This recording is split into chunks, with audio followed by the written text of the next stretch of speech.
My hands shake as I write this. Not from age, though I am 122 now.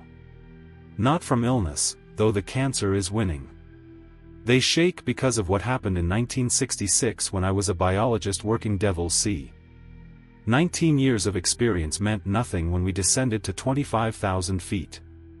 People trusted me because I had never lost a crew member. When a job was considered too risky or too technical for standard crews, my phone would ring. I had a reputation built on 3 decades of keeping people alive in places that wanted to kill them. What happened in Devil's Sea destroyed that reputation and nearly destroyed me. So before we continue, please make sure you leave a like and let us know where you are watching from. Thanks. People ask me what 19 years in this job teaches you. It teaches you that the ocean does not care about your experience or your training or your confidence. It teaches you that mistakes at depth are not forgiving. It teaches you that survival often comes down to luck as much as skill. It means I had been in situations where one wrong decision, one moment of hesitation, one equipment failure would have killed everyone aboard. And it means I had made the right decisions, stayed calm under pressure, and brought my people home alive. Every single time. Until Devil's Sea. I was methodical by nature, which had kept me alive through situations that killed less careful people. Every decision I made was calculated.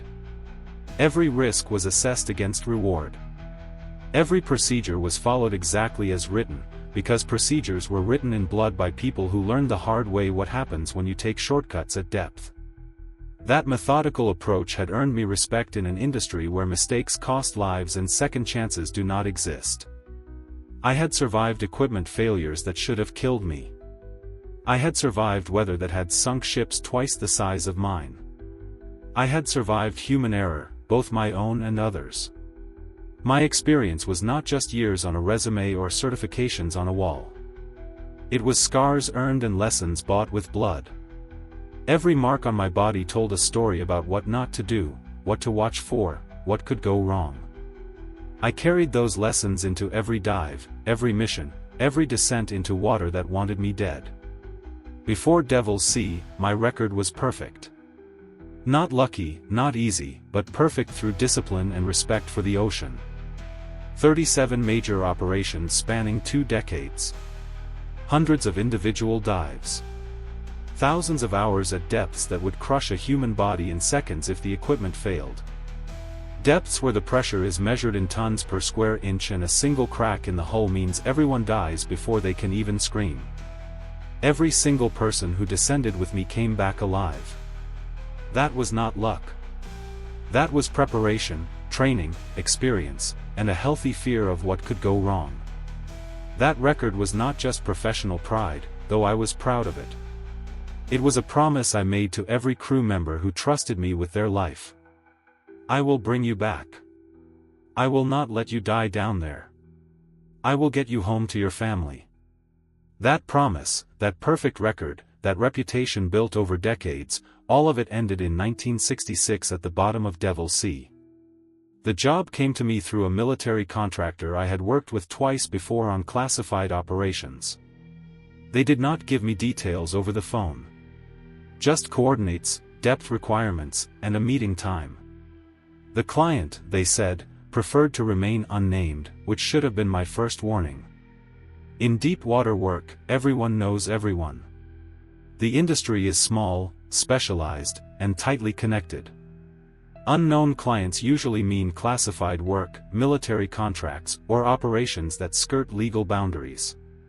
But the money was good, the timeline was manageable, and I had bills to pay. So I took the meeting. They needed someone to survey an anomaly at 25,000 feet in Devil's Sea.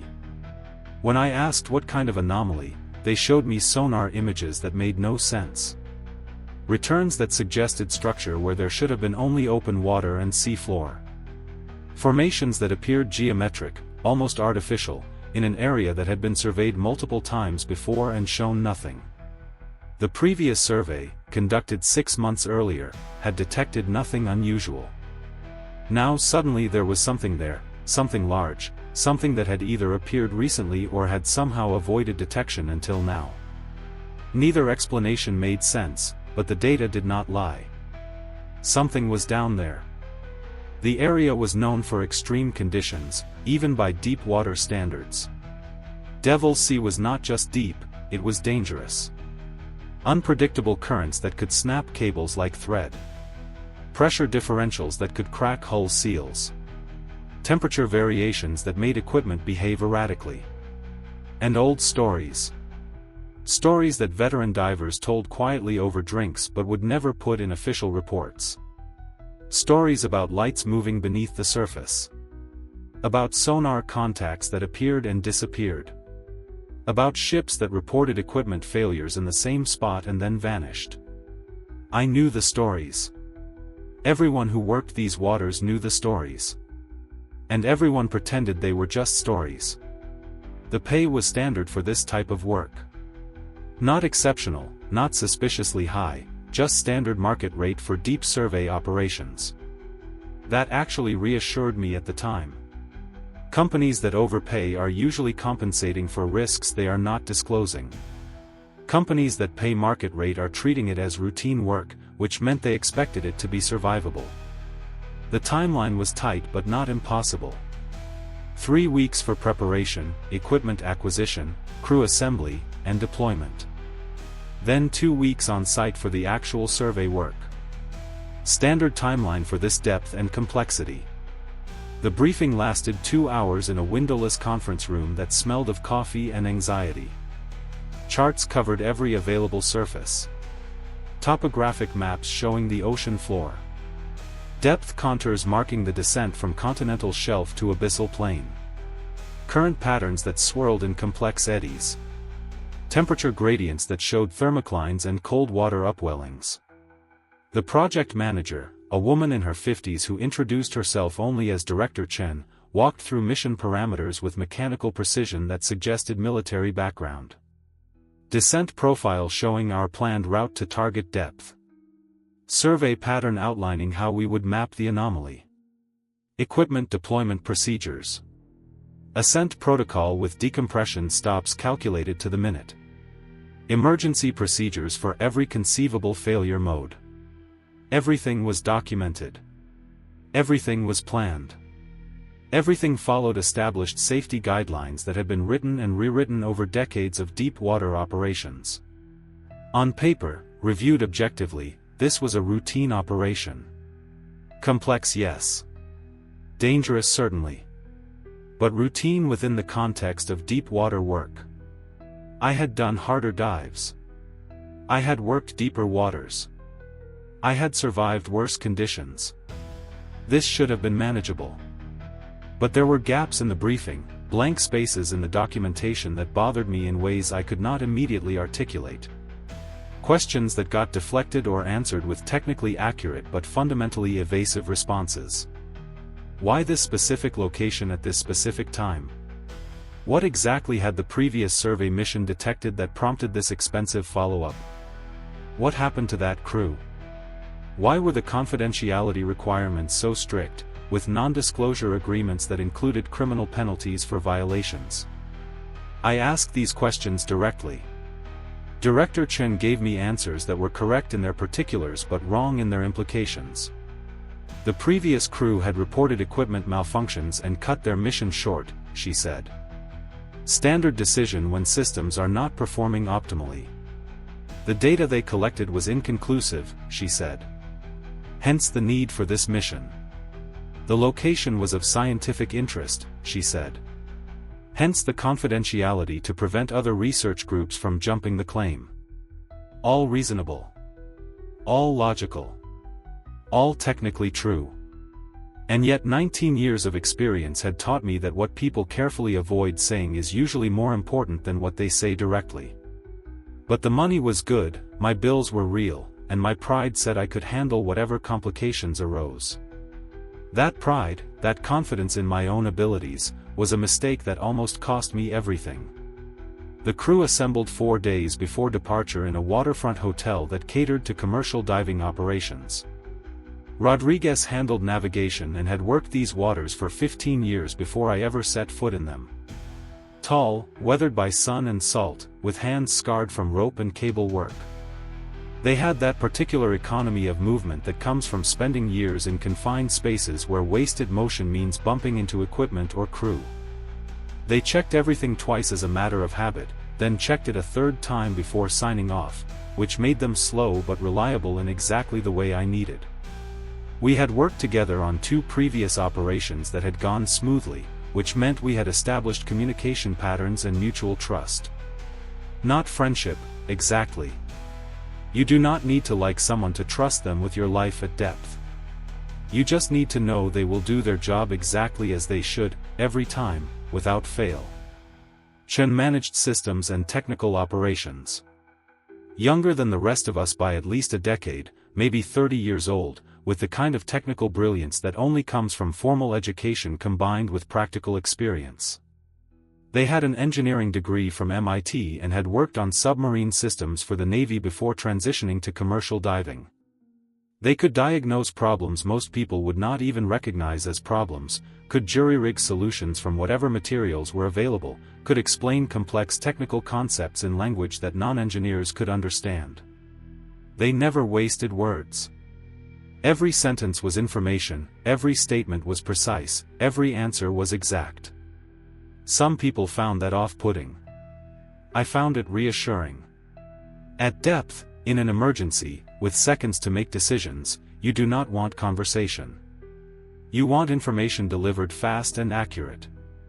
Santos was our equipment specialist and safety officer, roles that often conflict but that Santos managed to balance through sheer competence. They had worked offshore oil platforms in the Gulf for 15 years, had survived 3 major accidents including a platform fire that killed 6 people, had seen enough things go wrong to develop a healthy paranoia about equipment maintenance and safety procedures. They brought energy to the crew that could be exhausting or essential depending on circumstances. Where Rodriguez and I were cautious and measured, Santos was enthusiastic about the technical challenges. That enthusiasm, that genuine excitement about solving difficult problems, kept morale up during the long preparation phase. In the end, it made no difference. Enthusiasm does not matter when you're trapped at depth with failing systems and something outside that should not exist. We spent 3 days running through procedures together, longer than strictly necessary but time well spent. Communication protocols practiced until they became automatic. Emergency responses drilled until muscle memory took over. Equipment redundancies checked and double-checked. Everyone knew their role. Everyone understood the risks. Everyone believed we were adequately prepared. The vessel we would use was a proven design, a deep submergence vehicle that had logged thousands of safe dives to comparable depths. Hull integrity rated to 40,000 feet with safety margins built in. Life support systems with triple redundancy. Communications equipment with backup systems and backup systems for the backups. Navigation with GPS, inertial guidance, and acoustic positioning. Every component was tested, certified by multiple regulatory agencies, and tested again before we loaded it aboard the support ship.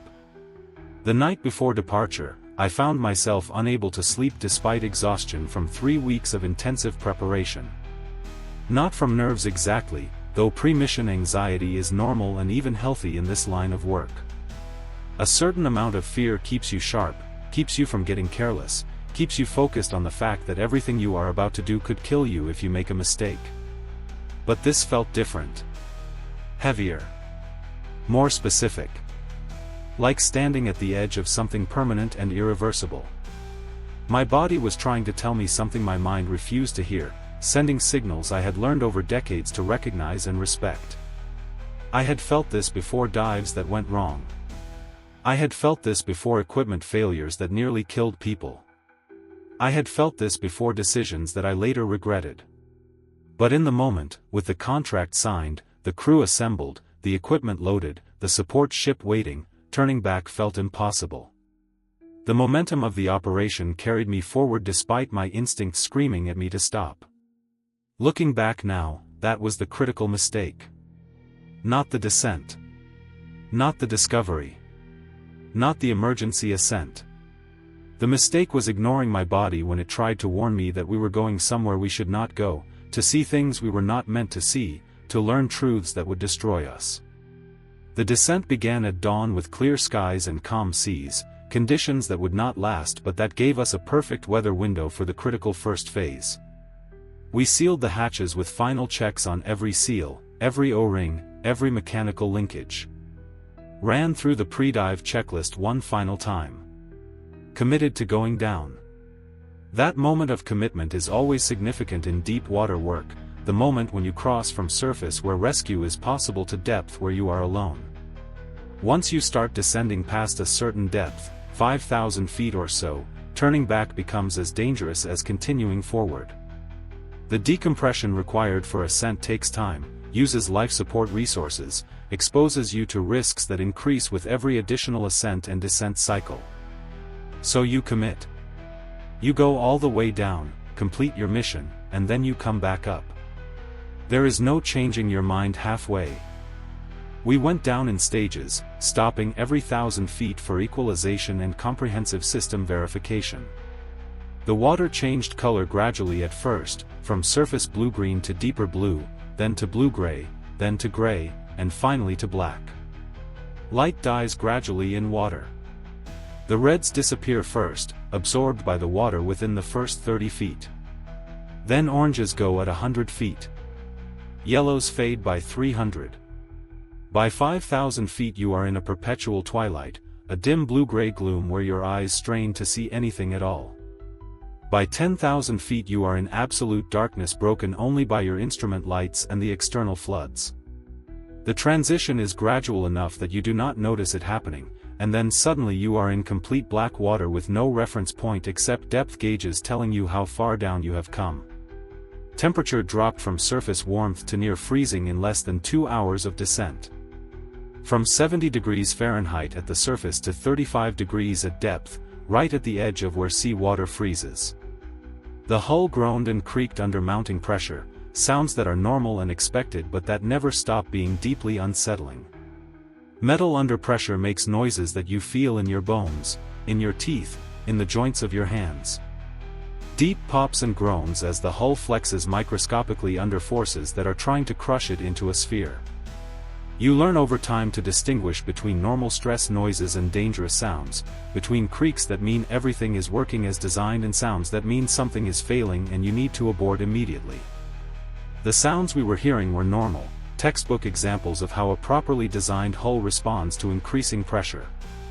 But they were still ominous, still disturbing, still reminders that we were descending into an environment actively hostile to human life. By 12,000 feet, we were in complete darkness except for our instruments and external lights. The pressure gauge climbed steadily, remorselessly, adding tons of pressure per square inch with every 1,000 feet of descent. At 12,000 feet, the pressure was roughly 5,000 pounds per square inch, enough to crush an unprotected human body instantly, enough to collapse an oil drum into a compact cube of crumpled metal, enough to make every seal and every weld a potential failure point. The hull was rated for this pressure and much more, engineered with safety margins and tested extensively. But those margins existed precisely because hulls do fail, seals do crack, and metal does fatigue in ways that are not always predictable or detectable before catastrophic failure. I monitored every instrument, every gauge, every system reading. Heart rate steady. Breathing controlled. Mind clear. This was what I did. This was what I was good at. Descending into hostile environments and bringing everyone back alive. I had done it dozens of times. That confidence was about to be tested in ways I could not have imagined. At 18,000 feet, the first anomaly appeared. Temperature sensors spiked impossibly, from 2 degrees to 15 then back down in 30 seconds.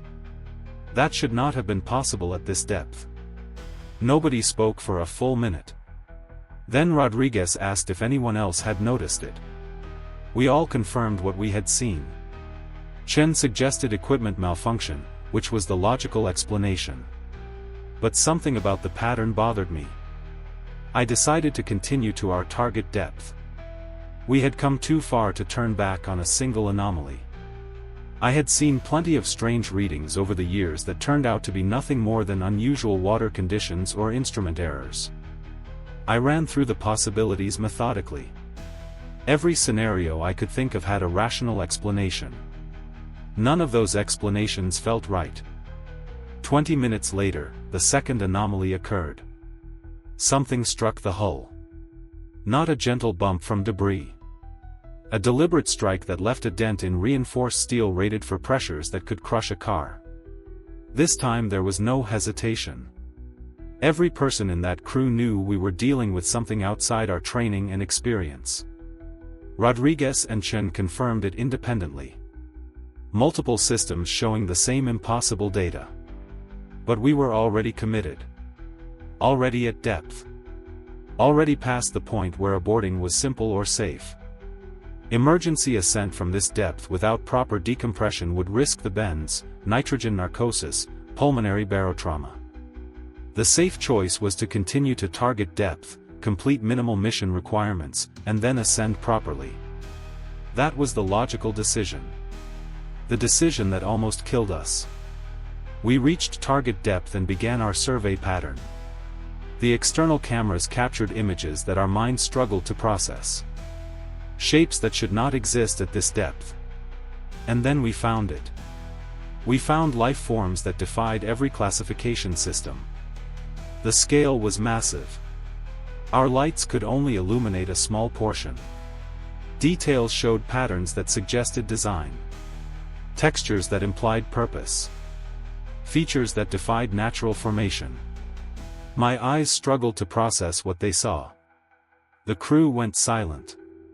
Our minds struggled to process sensory input that contradicted everything we knew. We recorded everything. Took measurements. Photographed it. But cameras malfunctioned. Instruments gave contradictory readings. Sonar showed shapes that looked different from multiple angles. It was as if whatever this was refused to be documented properly. Chen said what we were all thinking. This should not be here. This cannot be here. But it was here, undeniably present, undeniably real, undeniably impossible. That is when systems began failing. Not randomly.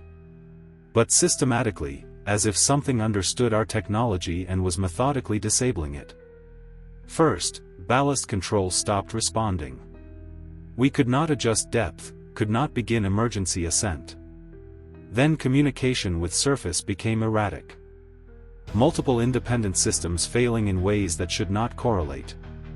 Chen attempted to manually override controls, but manual controls were also unresponsive. The failures followed a pattern that suggested deliberate interference. Santos started showing signs of stress.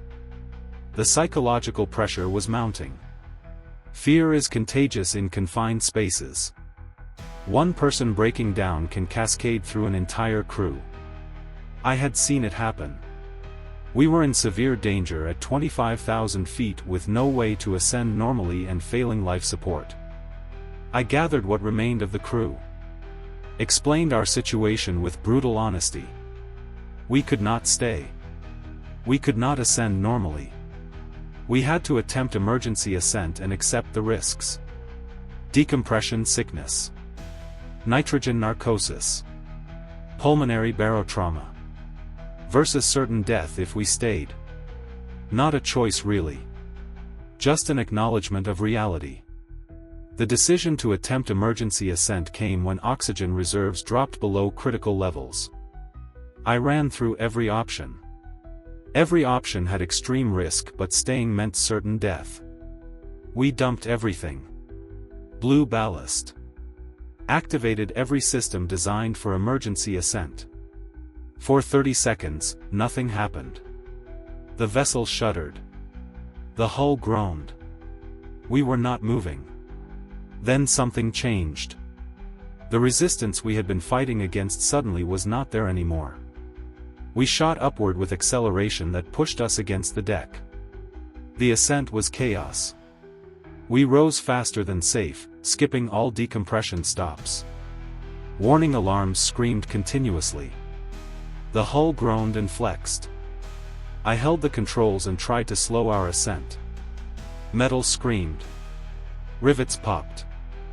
By every law of physics, every engineering principle, every safety calculation, we should have died. The hull should have failed. But somehow we kept rising, kept ascending, kept moving toward the surface. The water changed color. Darkness gave way to gray, then to blue-green, then to light. We were going to make it. And then we broke through. We broke the surface at dawn. We were 12 hours overdue. The recovery team found us drifting. They examined our vessel. Medical personnel examined us. Officials examined our story. We told them everything. Told them about the descent, the anomalies, what we found, the system failures, the emergency ascent. Everything. Every detail. They wrote it all down with faces that revealed nothing. The official debrief took 3 days. They separated us for interviews, looking for inconsistencies. They were trying to catch us lying or mistaken or suffering from nitrogen narcosis. But our stories matched. The physical evidence supported what we said. The final report cited equipment malfunction. Human error. Stress-induced perception distortion. Every impossible thing we saw was explained away. The data we recorded was classified. We were told to never speak of what happened. The company offered me desk work, safety consulting, training new crews. I took it because I needed the money, but every day in that office felt like lying. How could I teach safety when I knew the real dangers had nothing to do with equipment or procedures? The other crew members dealt with it differently. Santos tried to keep working but developed tremors that made them unemployable. Last I heard, they were living in Nevada, about as far from salt water as you can get in this country. By 1976, I was the only survivor still alive. The mission we shared became a secret we carried separately. I aged 20 years in 5. My hair went gray. My skin developed lesions that would not heal. My bones became brittle. The doctors ran every test they could think of and found nothing. They ran tests, did scans, consulted specialists. Nothing showed medical cause. The symptoms never went away. They got worse with time. Every night I am back there. Every night I see it again. The thing we found. The thing that found us.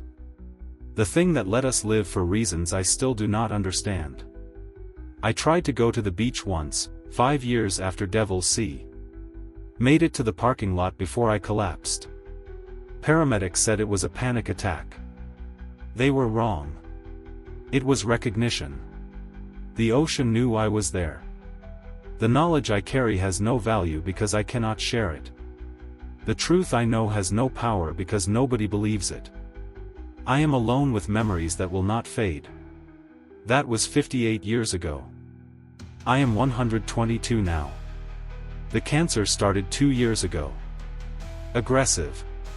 Untreatable. The doctors do not understand why it is not responding to therapy. I understand. What started in 1966 is finishing now. I wish I had turned back. I should have listened to the warnings. I ignored my instincts. I led my crew into danger. I know things humans should not know. The truth is a weight I cannot set down. What I learned cannot be unlearned. I am telling this story because others need to know. The coordinates are in classified records somewhere. Eventually someone will go back. Maybe they already have. I hope they are smarter than we were. They should turn back. Do not go there. Some places should remain unexplored. My death certificate will say cancer. The doctors will list organ failure, cellular breakdown, systemic collapse. They will be technically correct but fundamentally wrong. What is killing me started in 1966 at the bottom of Devil's Sea. I brought something back with me from that depth. Not a disease. Not radiation. Something else. Something the ocean put inside me when I looked at what I should not have seen. I am not the first. I will not be the last. The ocean keeps its secrets by making sure that those who discover them do not live long enough to tell.